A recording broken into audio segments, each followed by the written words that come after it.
Witam serdecznie. Chciałabym Wam dzisiaj przedstawić Ewelinę Szczepanek. Cześć!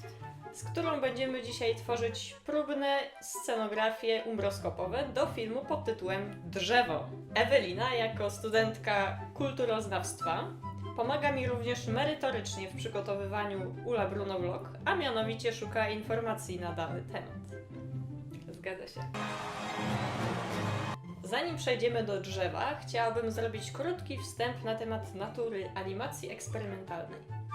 Jest taka godna polecenia książka Mike'a Willinsa pod tytułem Myśleć animacją. Niestety mój egzemplarz jest w takim oto stanie. Przez małą łaję.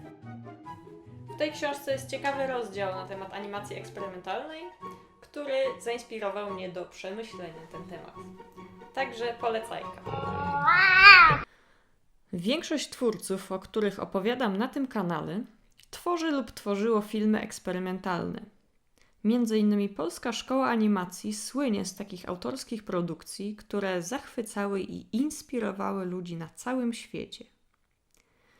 Dlaczego eksperymenty są tak ważne w dziedzinie filmu animowanego? Otóż wielkie produkcje filmowe, jakie współcześnie oglądamy na ekranach kin, miały swój początek właśnie w autorskich animacjach eksperymentalnych.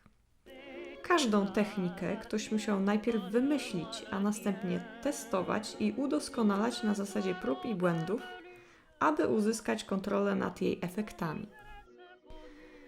Żeby obrazowo wytłumaczyć tę relację między animacją eksperymentalną a komercyjną produkcją filmową, narysowałam taki oto schemat.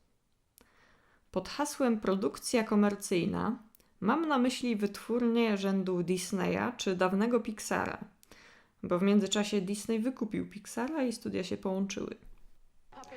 Przy produkcji filmu pełnometrażowego pracuje w takiej wytwórni do 1000 osób, a budżet wynosi od kilkudziesięciu do mniej więcej 200 milionów dolarów. Najbardziej dochodowe filmy zarabiają nawet ponad 1,5 miliarda dolarów. Także o takiej skali tutaj mówię i jest to oczywiście pewne ekstremum.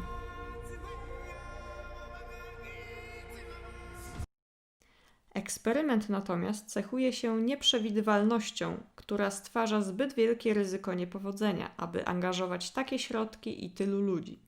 W wielkich produkcjach technika musi być absolutnie pod kontrolą. Jednak, jak pisze Mike Wellins, eksperyment pozostaje życiodajną krwią filmu i animacji.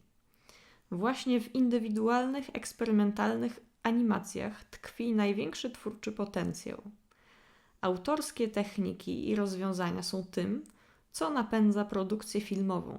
Inaczej nie powstawałoby nic nowego, nic zaskakującego i istnieje duże prawdopodobieństwo, że zanudzilibyśmy się na śmierć. Opowiadam Wam o tym, ponieważ umbroskopia również jest techniką eksperymentalną, którą rozwijam w kierunku większej produkcji. Swoją zeszłoroczną animację stworzyłam według wcześniej opracowanego animatika, czyli musiałam technikę dostosować do swoich założeń.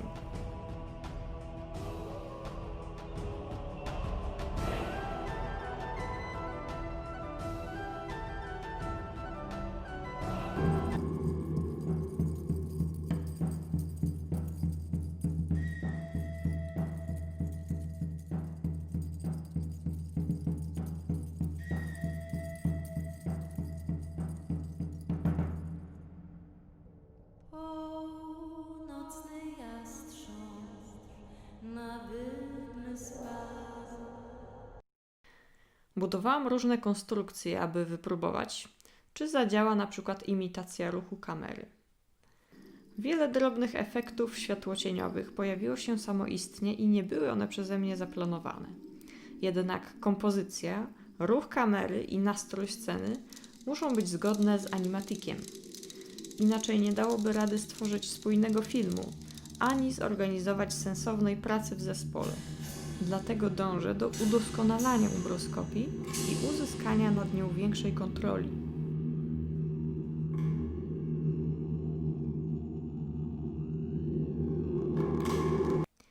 Aktualnie pracujemy wraz z Eweliną oraz Mateuszem Ciąpałą nad preprodukcją filmu pod tytułem Drzewo, który będzie 3-minutowym filmem na temat więzi człowieka z przyrodą. Głównym bohaterem będzie samiczka kosa. Wprowadzamy ostatnie poprawki do storyboardu oraz tworzymy próbki dekoracji, które wycinamy ręcznie i nagrywamy w technice umbroskopii.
Wszystkie materiały niebawem ujmiemy w zgrabną prezentację i będziemy szukać dróg finansowania tej autorskiej, umbroskopowej produkcji. Jeżeli chcecie nam pomóc, jest na to prosty sposób.